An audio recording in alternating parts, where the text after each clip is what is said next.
Magandang araw mga bata! Para sa ating unang araw, kahulugan ng kasaysayan.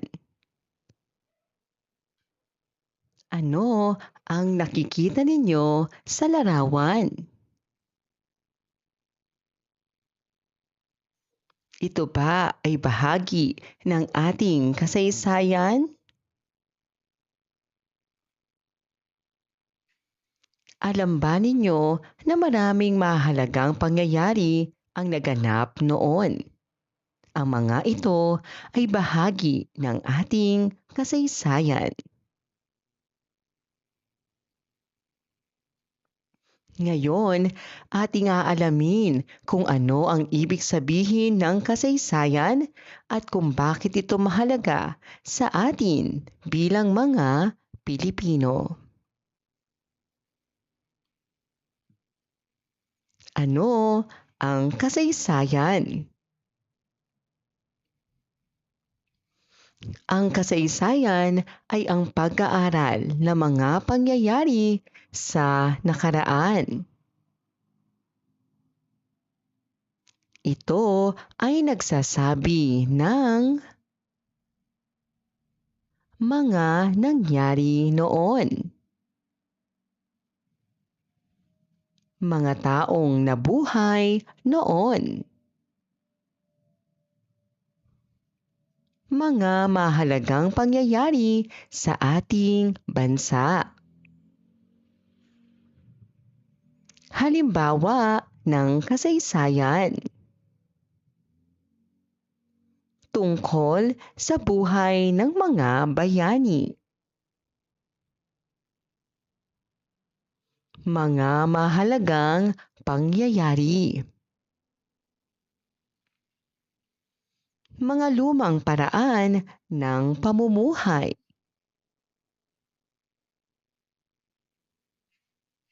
Kahalagahan ng kasaysayan. Una, natututo tayo mula sa nakaraan. Pangalawa, nakikilala natin ang ating bansa. Pangatlo, naiintindihan natin kung paano tayo naging ganito ngayon. Ang kasaysayan ay pag-aaral ng mga pangyayari sa nakaraan na tumutulong sa atin na makilala ang ating sarili at bansa. Gawin natin. Piliin ang tamang sagot. Ano ang kasaysayan? Sino ang bayani ng Pilipinas? Bakit mahalaga ang kasaysayan?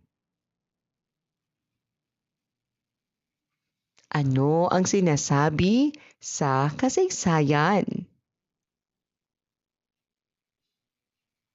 Ano ang halimbawa ng kasaysayan?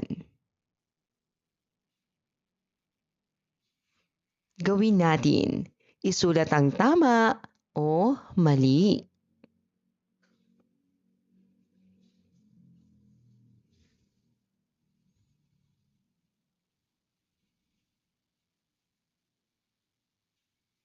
Ikalawang araw, mga elemento ng kasaysayan. Tao, lugar, panahon at pangyayari.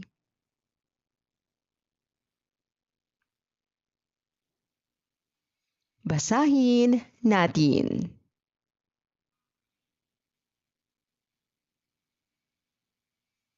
Luneta Park, isang pook ng kasaysayan, kagandahan at pagdiriwang.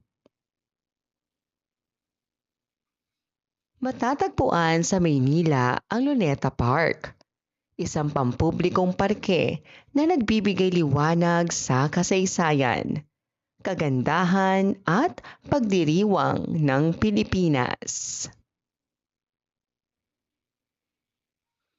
Kilala rin ito bilang Rizal Park na nagmula sa pangalan ni Dr. Jose Rizal, ang pambansang bayani ng ating bansa. Bagong Bayan ang dating pangalan ng lugar na ito kung saan dito binaril si Dr. Jose P. Rizal noong Disyembre 30, 1986. Ang bantayog na ito ay naging sagisag ng ating pagkakakilanlan bilang mga Pilipino at isang simbolo ng ating mga adhikain para sa kalayaan at katarungan. Sinong tao ang tinutukoy sa makasaysayang pangyayari? Saan matatagpuan ang lugar na ito?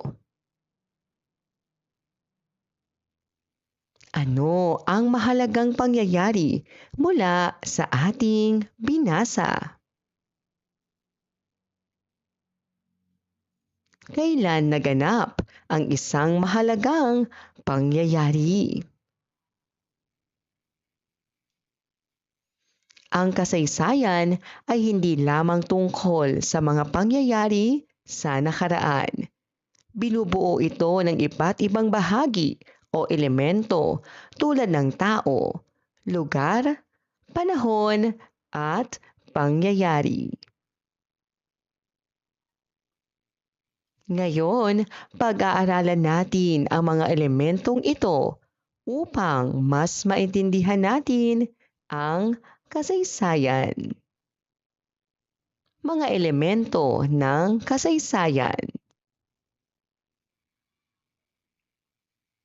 Una, ang tao. Mga taong sangkot sa pangyayari. Pangalawa, ang lugar kung saan naganap ang pangyayari. Panahon kung kailan naganap ang pangyayari. At pangyayari ang detalye ng mismong pangyayaring naganap. Halimbawa, tao, Andres Bonifacio. Lugar, Pilipinas. Panahon, panahon ng Espanyol. Pangyayari, himagsikang 1896. Kahalagahan ng elemento ng kasaysayan. Una, nakakatulong upang mas maintindihan ang kasaysayan. Pangalawa, nagbibigay linaw sa mga pangyayari. Pangatlo, tinutulungan tayong matandaan ang detalye ng nakaraan. Ano ang mga elemento ng kasaysayan? Ang mga elemento ng kasaysayan ay tao, lugar, panahon, at pangyayari na tumutulong upang maunawaan ang mga naganap sa nakaraan. Gawin natin. Basahin na maikling makasaysayang teksto at punan ang graphic organizer ng mahalagang elemento ng kasaysayan.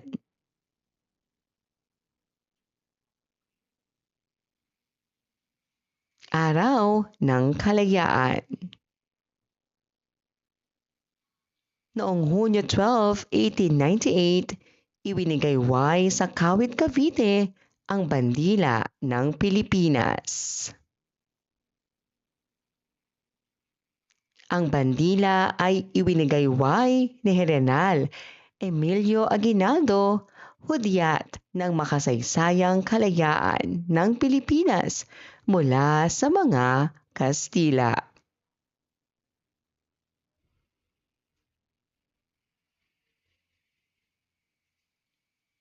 Ikatlong araw, paglalahad ng kasaysayan ng kinabibilangang pook sa pamamagitan ng awit.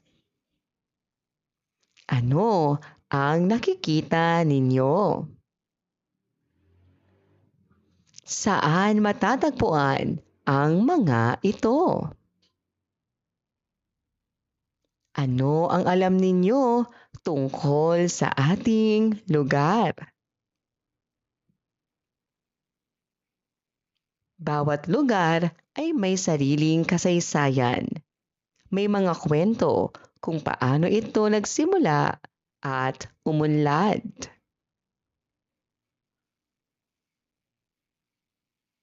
Maaari natin itong ipahayag hindi lamang sa pagsasalaysay, kundi pati sa pamamagitan ng pag-awit. Ano ang kasaysayan ng pook? Ito ay kwento ng pinagmulan at pagbabago ng isang lugar. Kasama rito ang mga tao, mga pangyayari, mga lugar, at panahon. Halimbawa ng kasaysayan ng pook. Una, paano nagsimula ang barangay? Pangalawa, mga mahalagang tao sa lugar. Pangatlo, mga pagbabago sa komunidad. Kahalagahan ng paglalahad ng kasaysayan. Una, napapahalagahan ang sariling lugar. Pangalawa, na ipapahayag ang kasaysayan sa malikhaing paraan. Pangatlo, napapalakas ang pagmamahal sa komunidad. Pakinggan at sabayan ang awitin.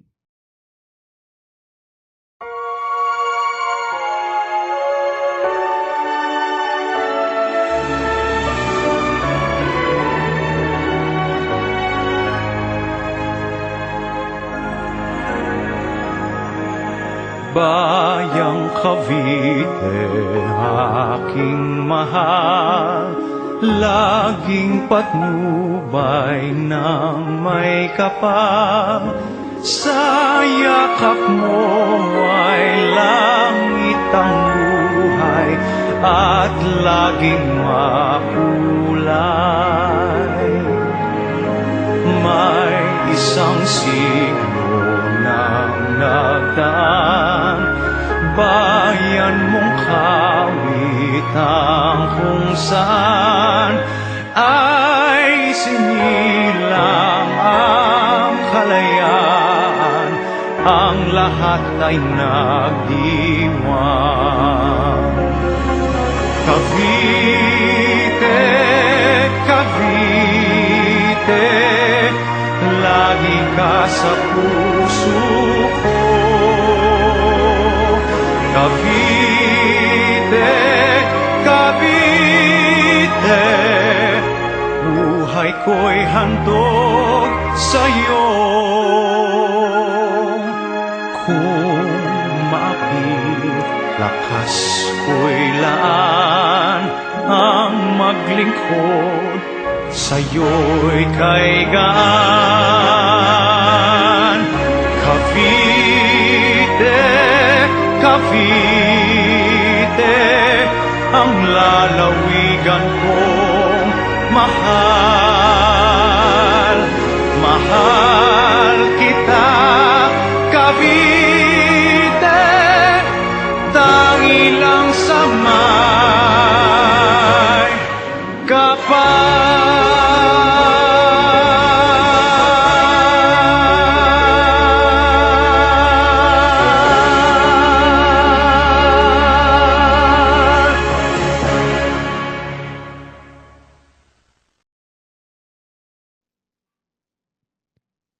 tungkol saan ang awitin. Ano ang sinasabi nito patungkol sa inyong kinabibilangang pook? Naglalahad ba ito ng kasaysayan ng inyong kinabibilangang pook? Paano natin mailalahad ang kasaysayan ng ating lugar? Mailalahad natin ang kasaysayan ng ating lugar sa pamamagitan ng awit na nagsasabi ng mga pangyayari at pagbabago sa ating komunidad. Gawin natin. Isulat ang tama o mali.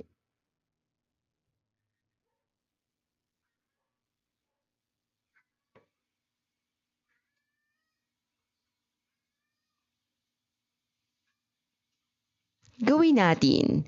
Iguhit ang inyong barangay o bayan. Sumulat ang 2 linya ng awit tungkol dito.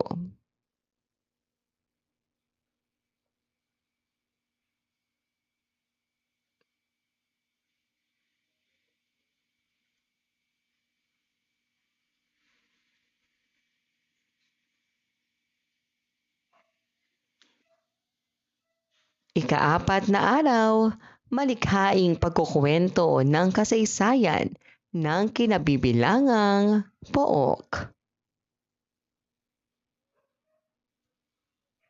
Noong Hunyo 12, 1898, sa lugar na ito, iwinagayway ang bandila ng Pilipinas upang ipahayag ang kalayaan ng ating bansa. Ano ang nangyari sa kwento? Saan kaya ito nangyari?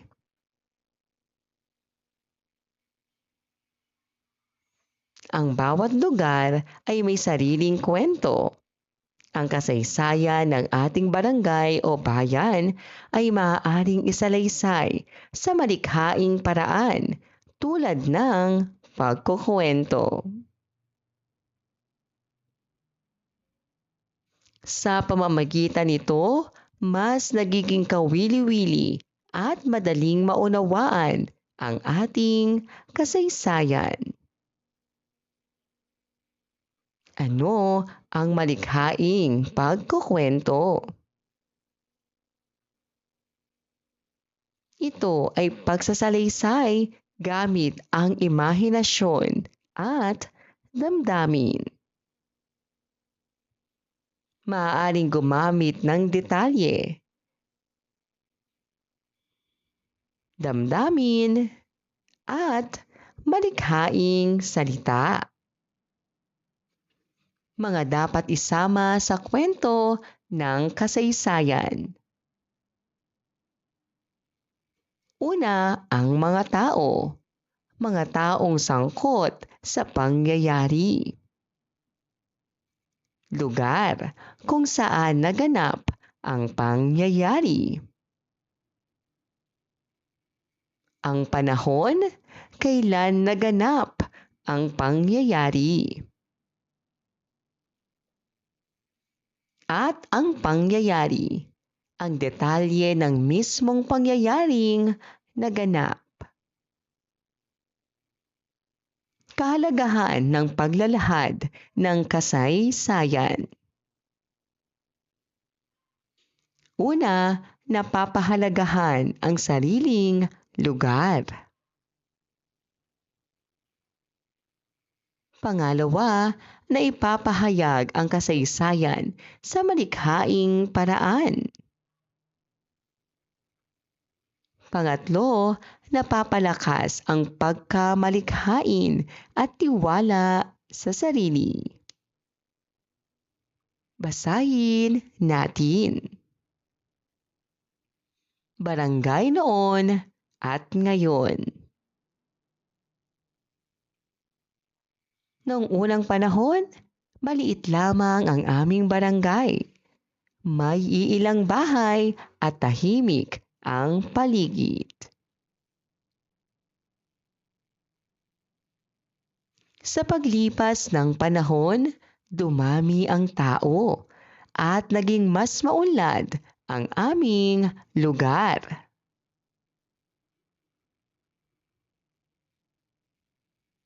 Tungkol saan ang binasang teksto? Ano ang pamumuhay noon? May pagkakaiba ba ang pamumuhay sa ngayon? Mag-thumbs up kung ang mga pahayag ay wasto at thumbs down kung hindi.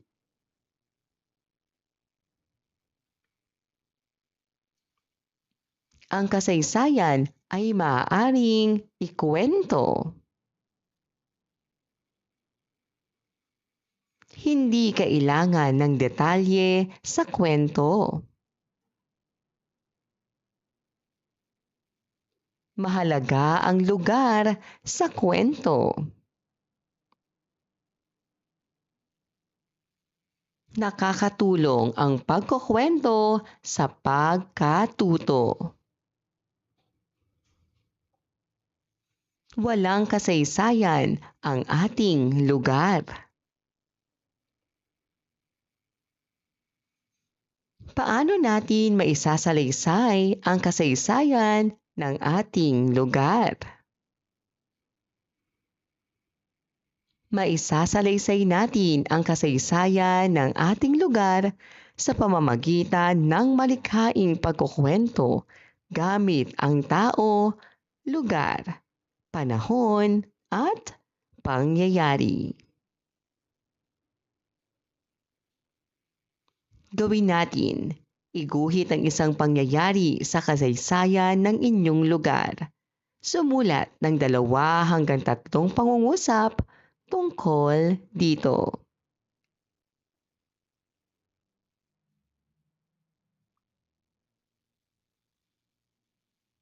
Maraming salamat po sa inyong panonood at pakikinig.